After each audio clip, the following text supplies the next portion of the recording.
आज अंतर्जातीय योग दिवस।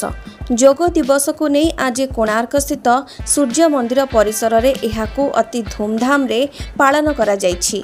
भारतर यशस्वी प्रधानमंत्री श्री नरेंद्र मोदी गत 2014 रे देशव्यापी एही दिवस पालन करने को आह्वान देथिले।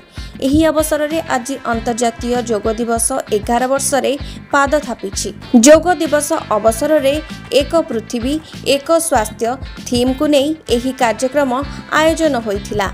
एही कार्यक्रम रे मुख्य अतिथि रूपे केंद्र मंत्री जुएल ओराम जोग देथिबा बेले राज्य उपमुख्यमंत्री प्रभाती परिडा, जगतसिंहपुर सांसद विभू प्रसाद तराई, पुरी सांसद संबित पात्र, सत्यवादी विधायक ओम प्रकाश मिश्र, पद्मश्री सुदर्शन साहू, प्रत्नतत्व विभाग सुपरिटेडेंट डी.बी. गडनायक सम्मानित अतिथि भाव जोगदेवा सह आखपाख अंचलर शताधिक छात्र छात्री, विभिन्न संगठनर युवगोष्ठी, समाजसेवी प्रमुख जोगदे योगाभ्यास करथिले। एही अवसर में प्रत्नतत्व विभाग पक्षरु वृक्षरोपण कार्यक्रम अनुष्ठित होइथिला। बहुत बढ़िया लगिला, बहुत लोग पार्टिसिपेट कले, आउ बहुत बढ़िया ट्रेनिंग हैला। आउ एतकू आकू आहुरी बढ़ेवा दरकार अछि।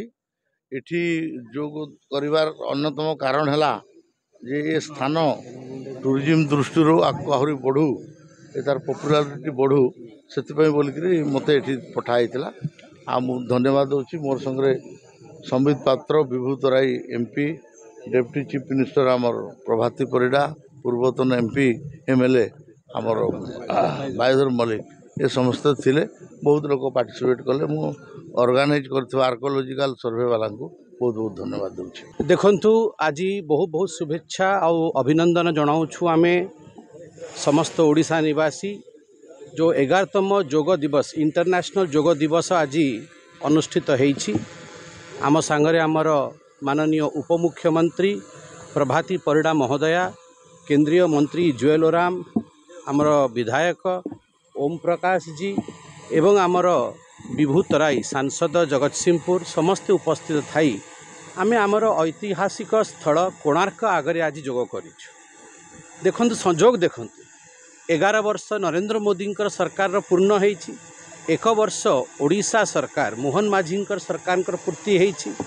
गतकाली माननीय प्रधानमंत्री श्री नरेंद्र मोदी आसिकी ओडिशा पहुँची थिले, रोड शो करथिले एवं ओडिशार जनसाधारण को संबोधित करी गोटे बहु बड़ संदेश देइथिले। से संदेश देइथिले जेतेबेले सी 3 देशर भ्रमण करुथिले, जेतेबेले से G7 मीटिंग रे थिले, सेतेबेले तांकु अमेरिकार राष्ट्रपति ट्रंप को निमंत्रण आसीथिला, किंतु सी कहिले कि मु बहुत रेस्पेक्टफुली से इनविटेशन को मना कली आ महाप्रभुंकर स्थान ओडिशा को आसीबा पे पसंद कली। ये आम पे बहुत गर्वर विषय।